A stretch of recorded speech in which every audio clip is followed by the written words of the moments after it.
This week on True Crime Travelers. Have you ever wanted to disappear and start over?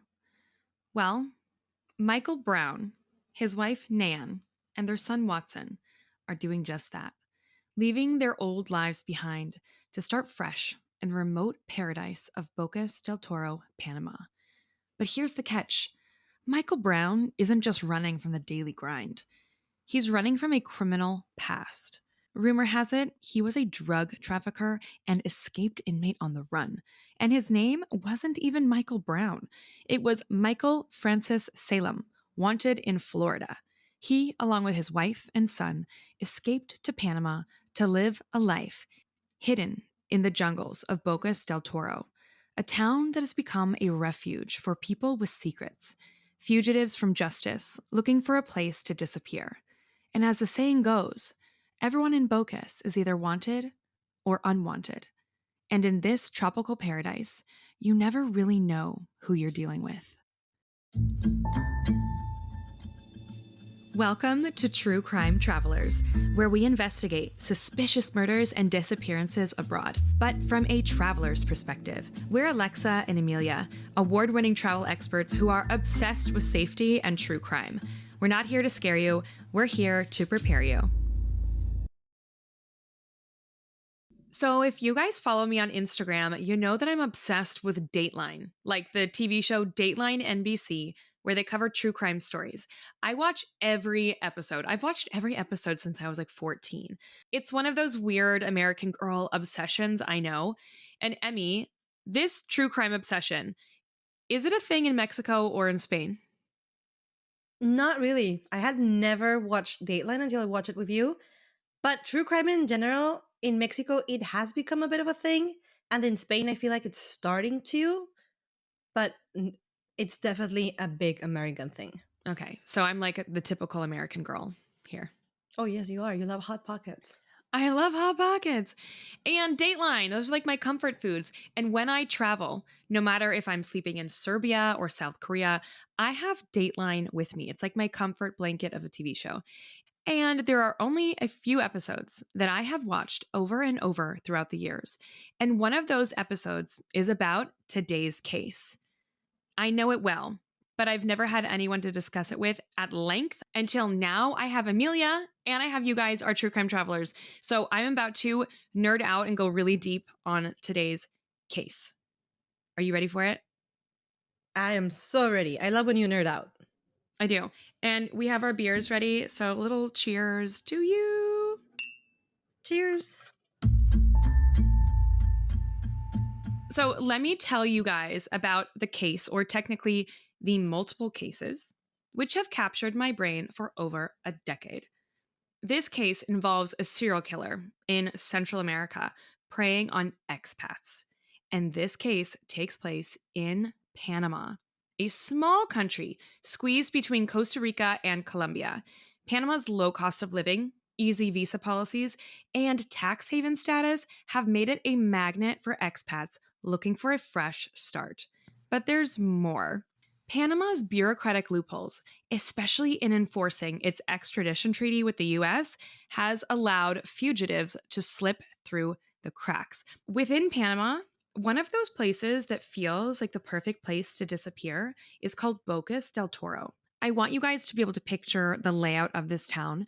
So I'm going to put a map of it on our blog at truecrimetravelers.com, but I'm also going to describe it to you right here. Bocas del Toro is a peninsula, but it's shaped like a leaf. The center of town is densely packed with guest houses, bars, hostels, full of backpackers and expats. It is insane. And Emmy, I went to Bocas del Toro and I was overwhelmed by like the shoulder to shoulder tightness of life. And my boyfriend at the time, we were super poor. So to find a hotel, we would walk from hotel to hotel and we'd be like, hi, can we look at the room? And then we'd be like, how much is it? Can you take this much? This was like OG broke backpacker. So we pick this one really quaint hotel. It's probably 2 p.m. We see the room and we're like, okay, this is great. It's quiet. It's cute. It's cheap. Fantastic. And they're like, hey, check-in is at 4. Come back later. I hate late check-ins, by the way. I think that's so stupid. So we come back later and we're like, we're just going to go right to sleep.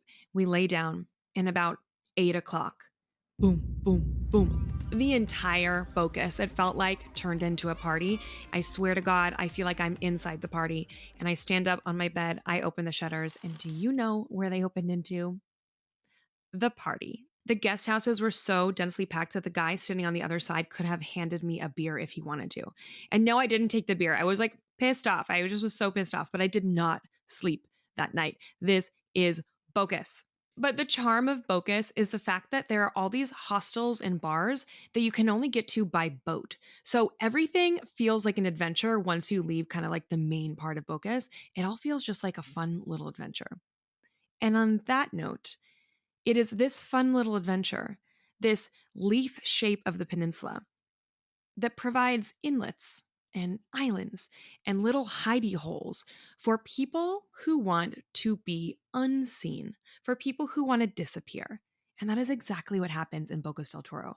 You have people coming. You have people coming to Bocas, maybe just passing through, yeah, but you have a lot of people coming to Bocas who plan to stay, live a cheap life, and maybe hide or try to forget their past. So you can either choose to stay in the center of Bocas and party and have a social life, or you can choose to zip away into an inlet, into a hidey hole, and have no one know your business. But most people in Bocas, I'll tell you, expats, they still want their comforts. Like my dateline is my comfort. Some people still want their comforts of a cold beer, of a nice steak. And so some of those sketchy people, they come out of their hidey holes from time to time. And this is what our first victim, Michael Brown, and his family choose to do. They moved to an area of Bocas called the Darklands. It's a remote region on Isla Bastimientos. Unlike the busy town centers, the Darklands are hard to access with no real infrastructure or roads, only jungle paths and waterways. Oh, wow. That is secluded. Yeah, it's where the more isolated and often poorer members of the community live. And it's also a place where no one will bother you unless you invite them to. That is what Michael Brown, our first victim in this story, that's what he had in mind, longing for a fresh start. Michael and his family chose to live off the grid in the Darklands, okay? Okay. But not everyone who came to Bocas del Toro was trying to disappear quietly. Some people wanted to be glorified, even under a fake name. The next character in this story is actually our main character, the most evil man to ever grace Bocas del Toro. Originally from North Carolina, William Dathan Holbert, better known as Wild Bill, had spent his life weaving a web of deception, living off lies and scams. His most infamous crime in the US? Forging documents to sell a house that wasn't even his. Imagine the audacity, convincing buyers, like excited buyers, that he owned a property and then scamming them out of hundreds of thousands of dollars while living this double life. But this wasn't an amateur little move from Bill.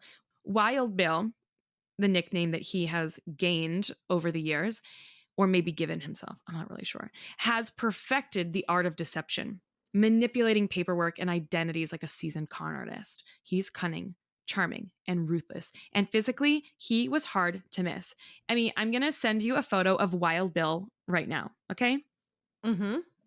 And True Crime Travelers, we will put this on today's blog at truecrimetravelers.com. Wild Bill, he stood 6 feet tall and he weighed about 220 pounds. He was like a big old meatball. He had a muscular, stocky build. Yeah, like the kind that made him look like someone you just don't want to mess with.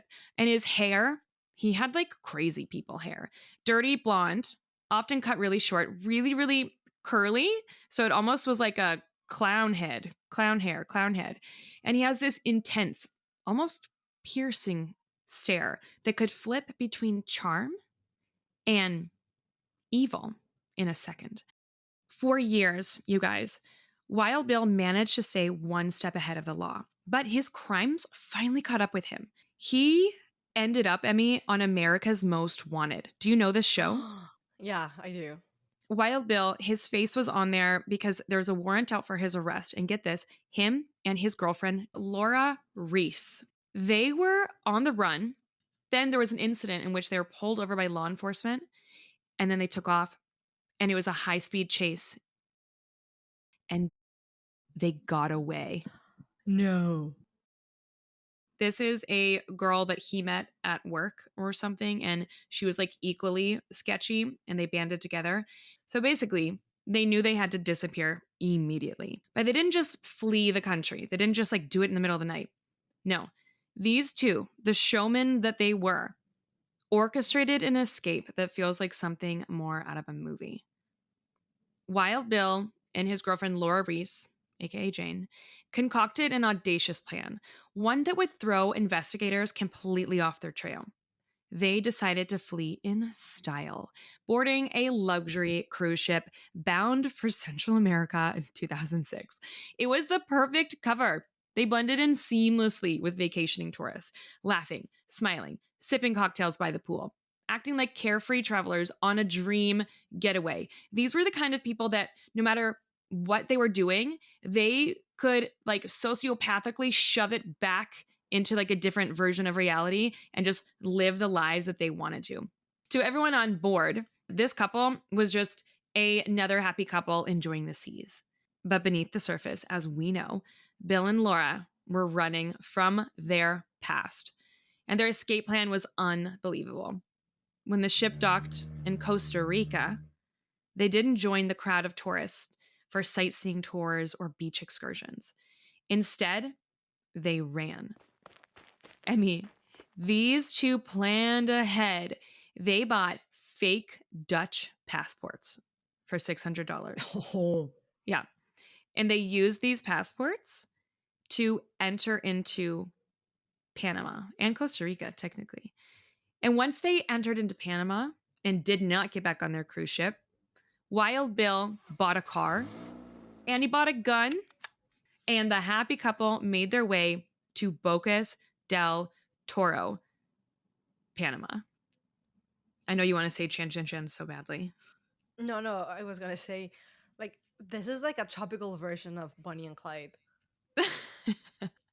And I don't know if Bonnie and Clyde were supposed to be attractive, but these two were not attractive. No. Wild Bill looks like this big sweaty thing. And in Panama with the humidity, I bet he just was like a ball of sweaty grossness all the time. Ugh. Once they crossed into Panama, Bill and Laura created new personas. Once again, totally new identities. William Holbert became William Cortez.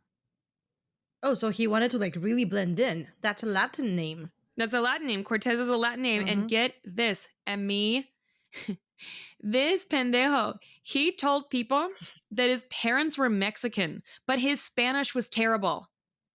Come on. But I mean, okay, there's a lot of people with Mexican parents without Spanish, like don't really speak Spanish.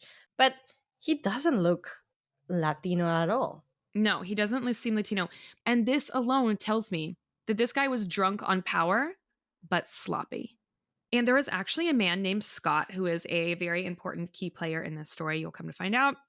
He is a man in the expat community that became Wild Bill's bully, like calling him on his shit, including his Spanish. Okay. So remember this name Scott for later. So now we have, Wild Bill, William Holbert, who is William Cortez.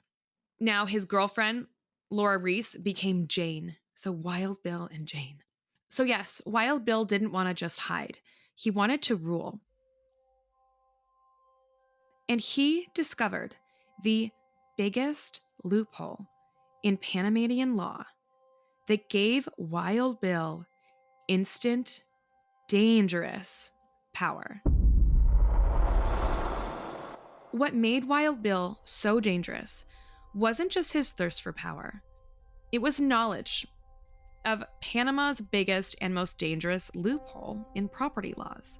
He found out something in Panama that deals with real estate property law called bearer shares, B-A-R-E-R shares, bearer shares. In simple terms, bearer shares are a type of ownership document used in Panama where Whoever physically holds the share certificate is considered the legal owner of the property. So it's like having the keys to a car and being like, I'm holding the keys, so this is my car. So you're basically saying that anyone who physically possesses the documents is the actual owner of the property? Exactly, Em. It's like holding the keys to someone else's house and no one can prove it's yours or not yours. And Wild Bill, he wanted all the keys.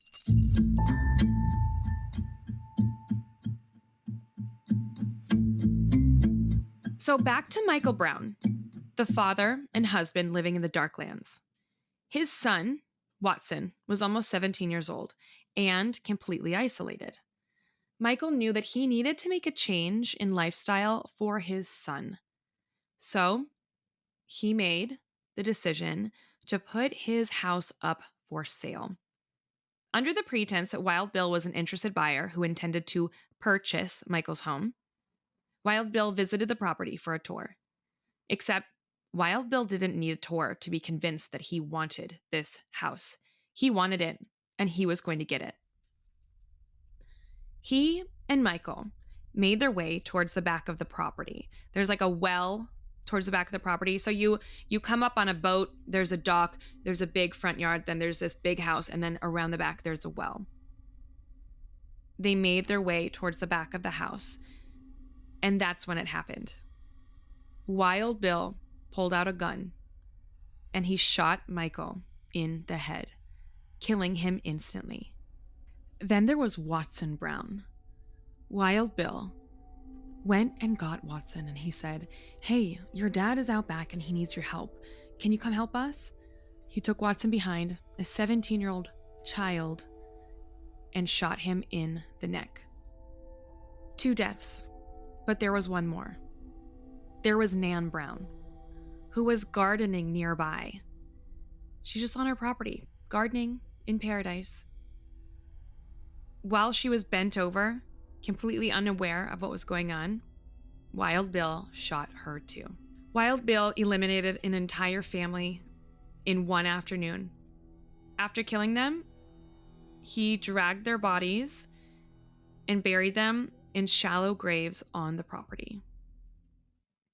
Using the bearer shares, Wild Bill, like a parasite, took over their house and their lives.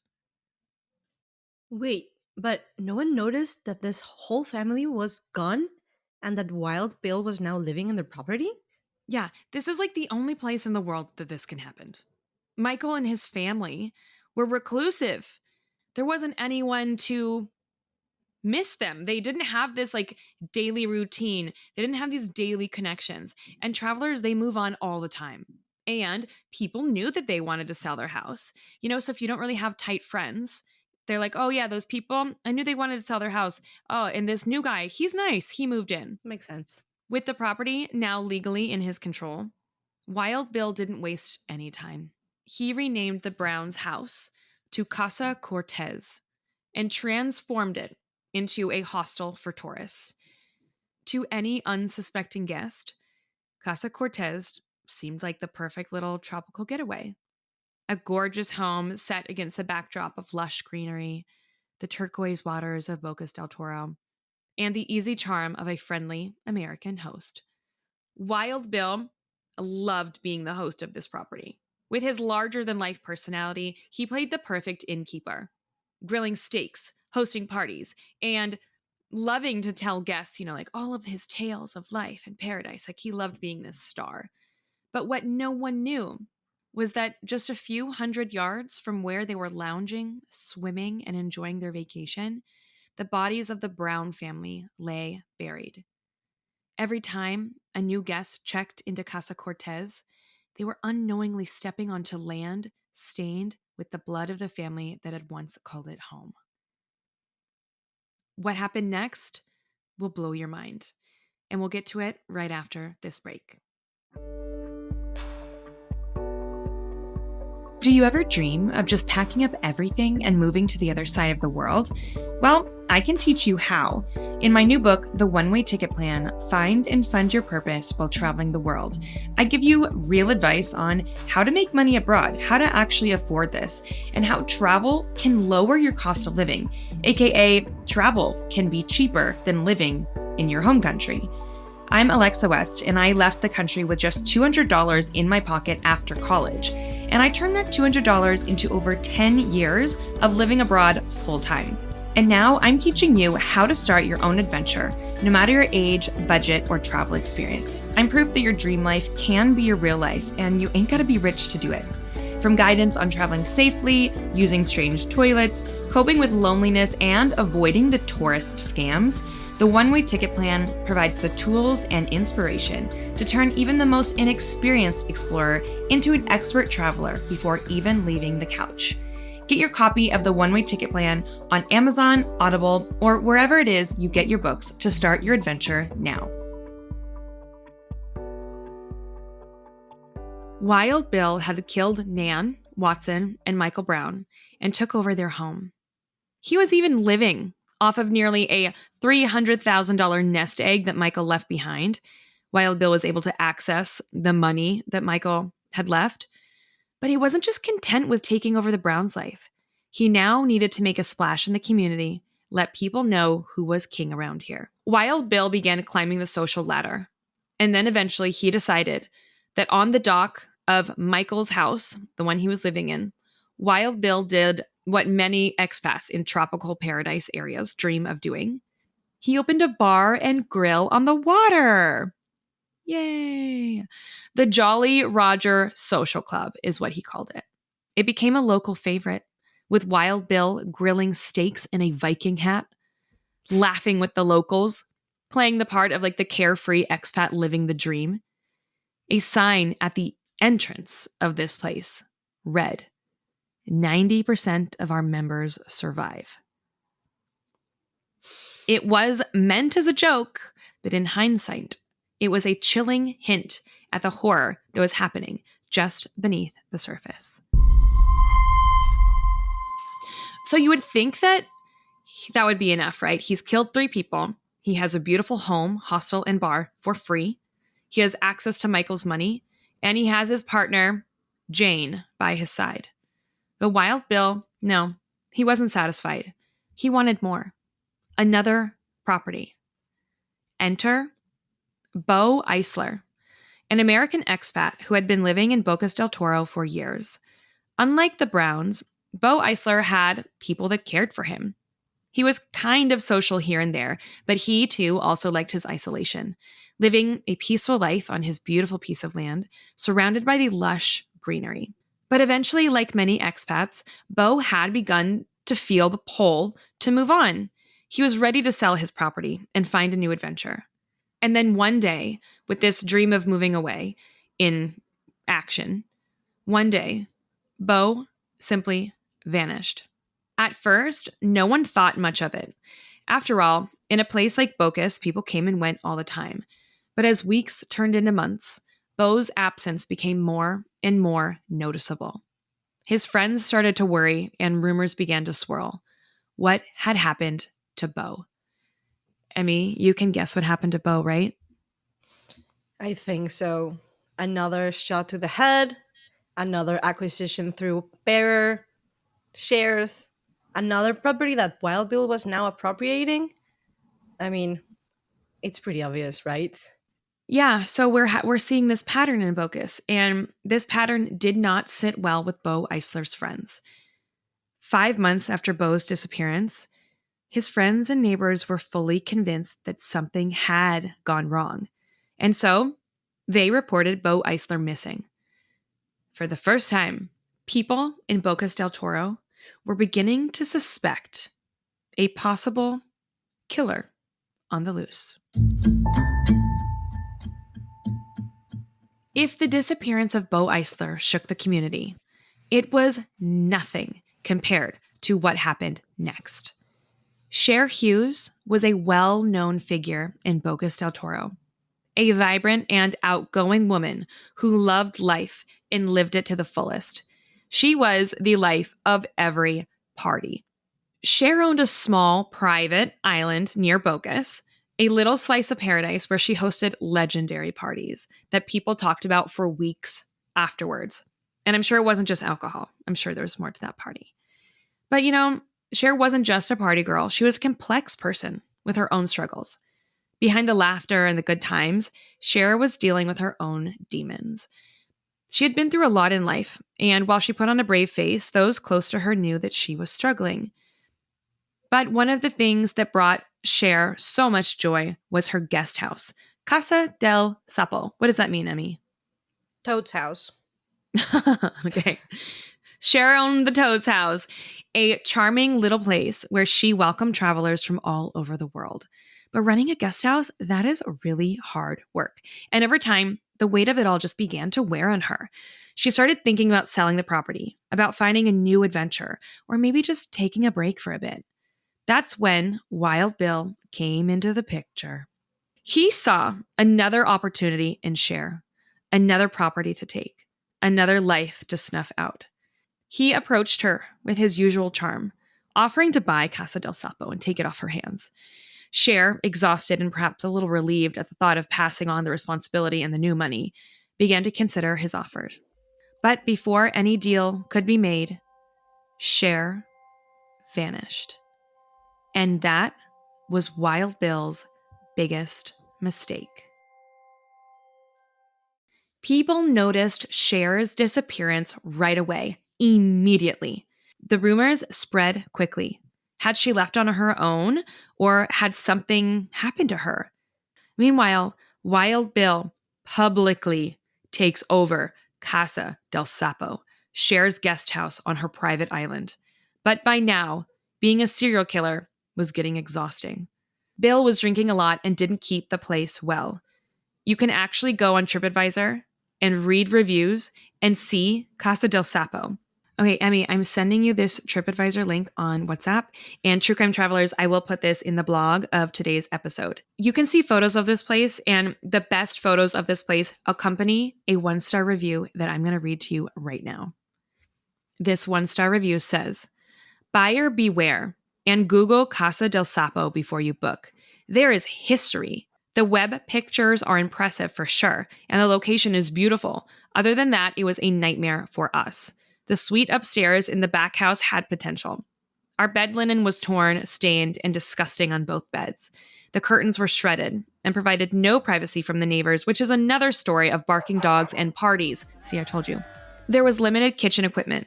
Worst was the island had no water for several days. There were no provisions for us. We had to bring ocean water up just to flush the toilet. The entry doors were not secure. They locked, but I could push both sets of the doors open.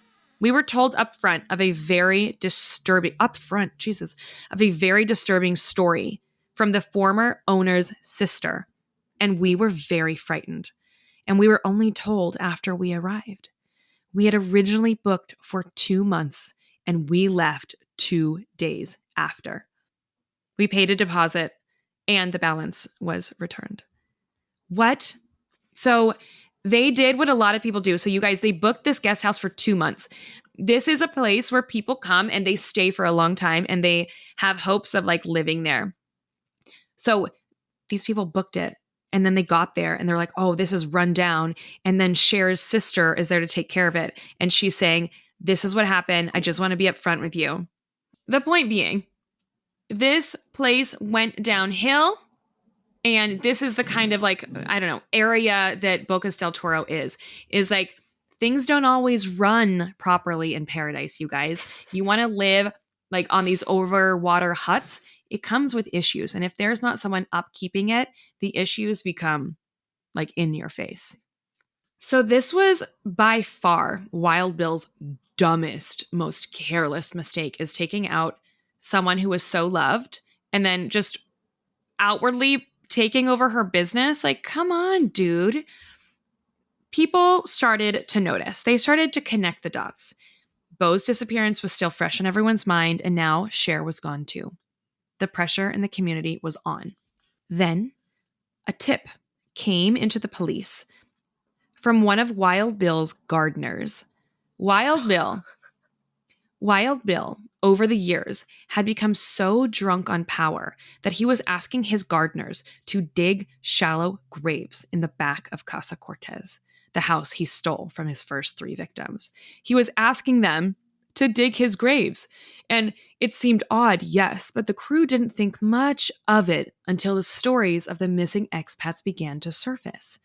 Unable to keep quiet any longer, this one gardener passed the tip along to the authorities, who decided that it was time to take a closer look. And what they found haunts me to this day.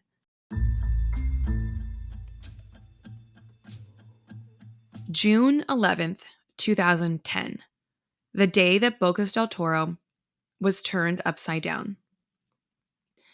The police arrived at Wild Bill's property, Casa Cortez, to investigate that tip from his gardener.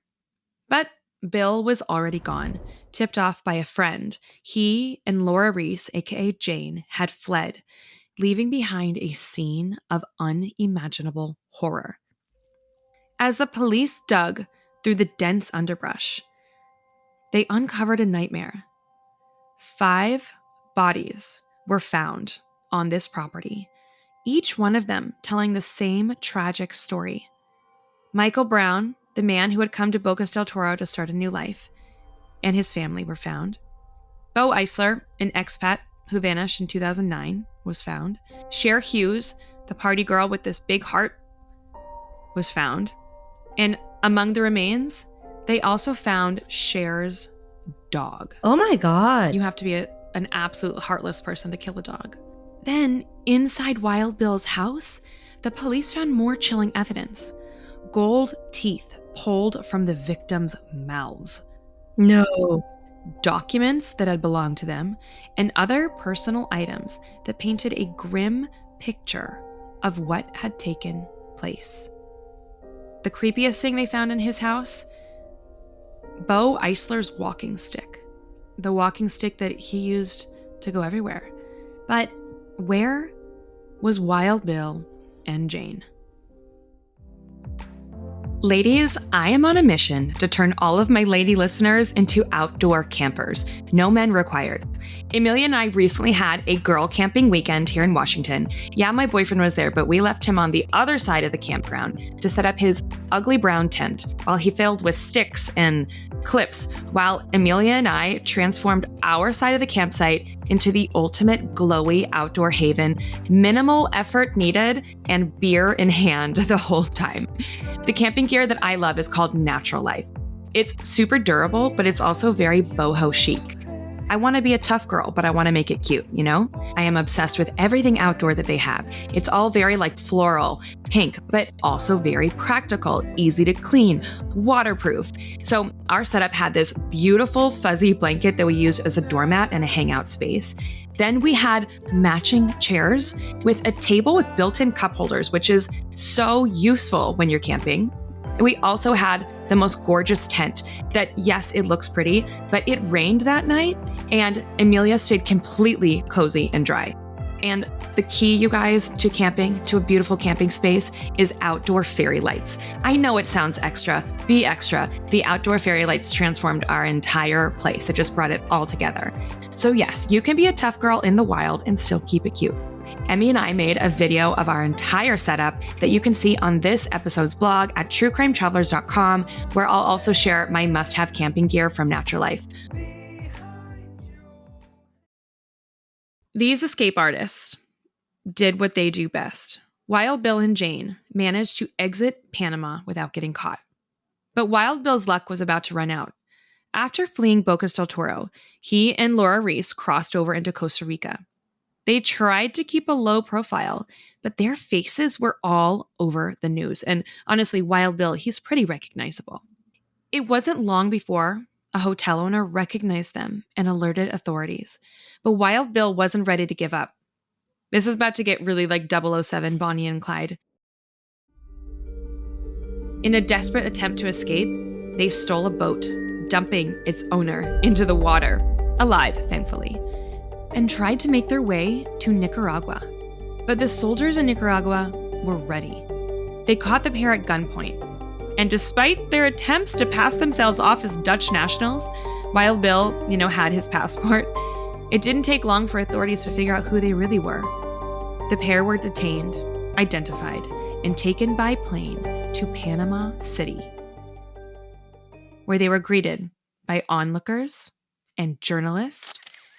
And Wild Bill, as he gets out of that plane, we have a photo of him getting out of this plane, actually, that we'll put on truecrimetravelers.com. He realized he was about to become a serial killer superstar. He loved the attention from the start. He loved it so much that he has given so many interviews where he details his murders and his crimes. He admits to killing the Browns. He admits to killing Bo Eisler. He admits to killing Cher Hughes. But he has a reason that he killed them. He has a reason. It wasn't what you thought. He wasn't this evil murderer, he claims. No. He was just doing his job. Wild Bill was about to start passing off his next identity as a hitman. Come on. Hey, witches, before we continue, have you joined our True Crime Travelers newsletter yet? We deliver new episodes to your inbox every week, so you never miss a case. So, pause this podcast, head to truecrimetravelers.com and sign up for a newsletter. All right, Emmy, we're soon getting to detective part, so I need you to listen really closely because Wild Bill is about to spin a lot of stories, and I'm going to need you to give me your theories in a minute. So that's the most evil laugh I've ever heard from you. Behind bars, Wild Bill claims that he was not the mastermind behind all these murders. Nope. According to Wild Bill, it was a man named Scott who was pulling the strings. No. And Wild Bill says he was just a hitman working for Scott. You guys remember Scott? I told you that Scott was Wild Bill's bully. Scott was the guy that would be with Wild Bill, night out, drinking. Wild Bill would be telling one of his bullshit stories. And Scott was the kind of guy that would be like, that's bullshit. You sound stupid. You can't even speak Spanish. What are you talking about? This is what Scott was doing. But Bill is now getting his payback.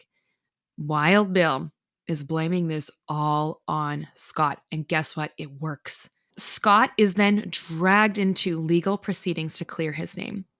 He does. He eventually does clear his name. But you guys, it was very close. The police were believing Wild Bill. That is how charming he was. But they were only believing him for a while. And I don't want to focus on this line of the story because it was so baseless and it was proven false. Hitmen don't kill and then move in and live someone else's lives. A hitman, if you're really a hitman, you go, you do the job, you leave.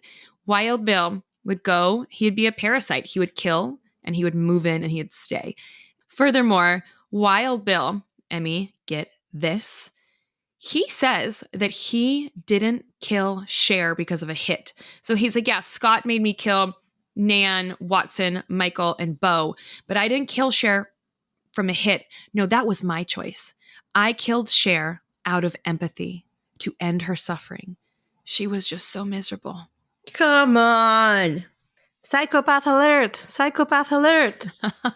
Eventually, through all of this bullshit and attempts to kind of like sidestep all of the legal proceedings, in 2017, Wild Bill William Holbert was sentenced to 47 years in prison for the murders of 5 people: Michael Brown, Nan Brown, Watson Brown, Bo Eisler, and Cher Hughes. 47 years. And honestly, a lot of people felt like that wasn't nearly enough time considering the horror of his crimes. He will be eligible for parole before he turns 70, which is just wild when you think about it. And what about his girlfriend? What about Laura Reese, aka Jane? Because, I mean, she probably wasn't the one who pulled the trigger, but she was definitely involved in this, right? Yeah, I think that she knew what was going on, and she played her part in keeping these gruesome secrets hidden. Laura Reese was sentenced to 26 years in prison. The court found her guilty of helping Bill with the murders, especially in covering them up. And like you said, she may not have pulled the trigger, but she was involved. She denied everything, though. She denied. And while she didn't face the same heavy sentence as Wild Bill, 26 years is still a long time. But you should know that Panama's legal system allows for early parole in some cases. So who knows how long they will actually serve.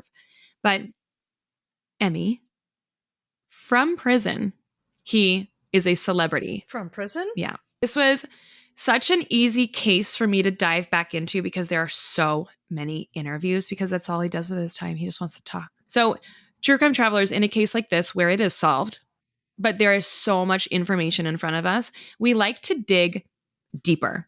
We like to play detective because it gives us a chance to go more into the psychology of what the hell was this guy thinking. So let's do it. Let's play detective. Okay, so let's dive in. And my first question is, was he bullied as a kid? Yes, he was.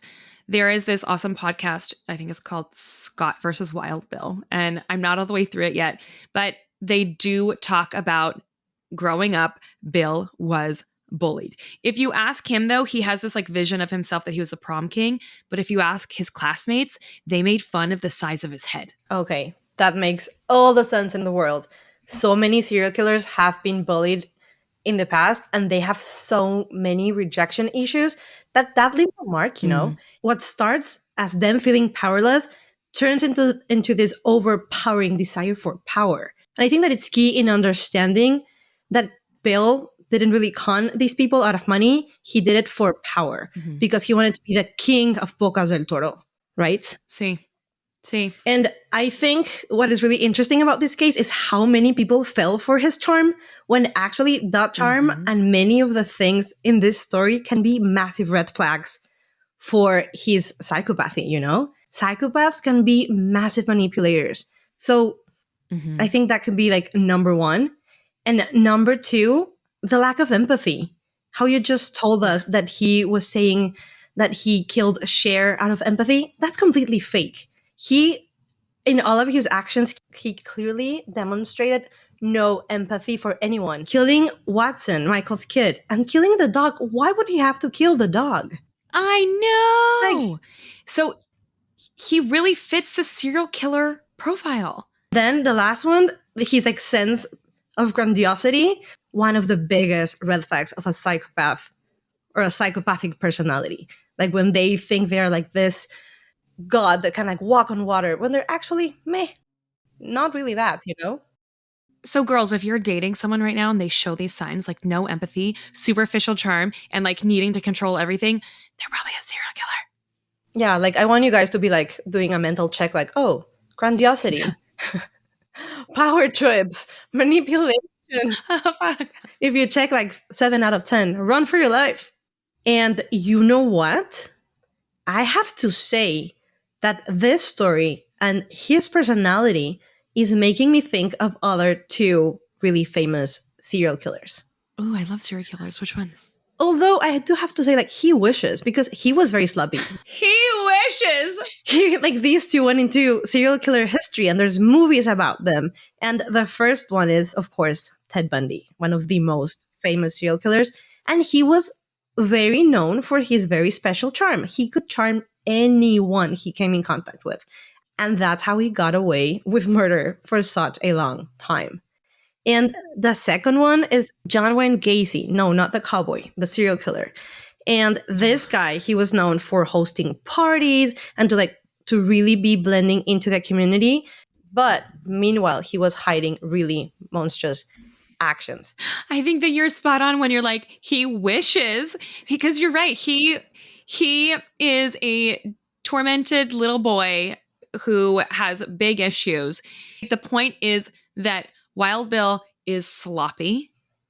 And I think he was more of an aspiring serial killer than a professional serial killer. So yeah, he wishes. Yeah, sick burn, Emmy. Very sick one, but yeah. So yeah, you know what? Wild Bill, his craving for fame and attention has not stopped. And it is now behind bars that he is craving attention. And he's thriving on publicity. He is like most serial killers, where he has like this mini celebrity mindset and he's enjoying the spotlight. He's staying relevant. He's engaging with the public, exactly what a sociopath wants to do. And I almost feel like he is like, when I get out of here, I'm gonna be a celebrity, and I just don't want to give him that. He maybe thinks that he's going to be like Anna Delvey and end up with his own Netflix show and everything. He's not going on Dancing with the Stars. I can guarantee it. So that is today's case. But what can our listeners take away from this? Like, what is our travel lesson in this one? To our listeners, this is where we want you to really lean in. We are taught to fear strangers, people who don't look like us, who speak a different language, who dress differently. But here's the thing.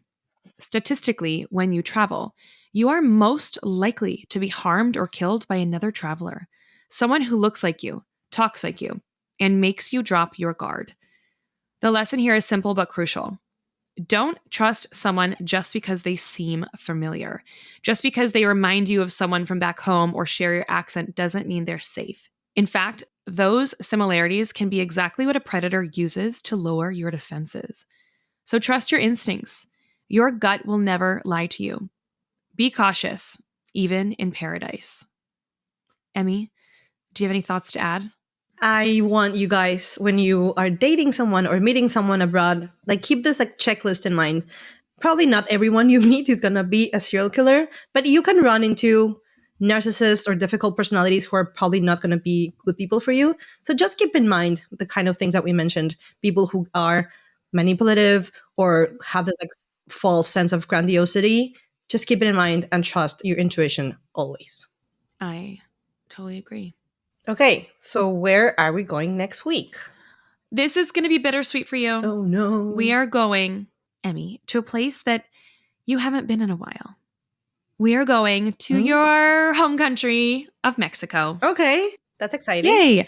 Well, I mean, it is exciting, but then, then we think about the fact that, yes, we get to talk about tacos and sea life and culture, but then, we're also talking about death. So we're on a bittersweet path to next week, aren't we? We are, but it's okay. Okay, Em, do you want to make dinner? Yeah. What are we making? We're making enchiladas with your catastrophe cochinita. Okay, see you downstairs. Okay. And True Crime Travelers, we will see you next week. And remember that safety is citizen. Travel safe. Bye. Bye. This podcast delves into true crime cases, and we want to remind our listeners that all individuals mentioned are presumed innocent until proven guilty. The opinions expressed here are solely those of myself and Emilia. We strive to research thoroughly and provide accurate and up-to-date information, but please be aware that some details may evolve over time. We encourage you to do your own research and verify the information presented. Thanks for listening.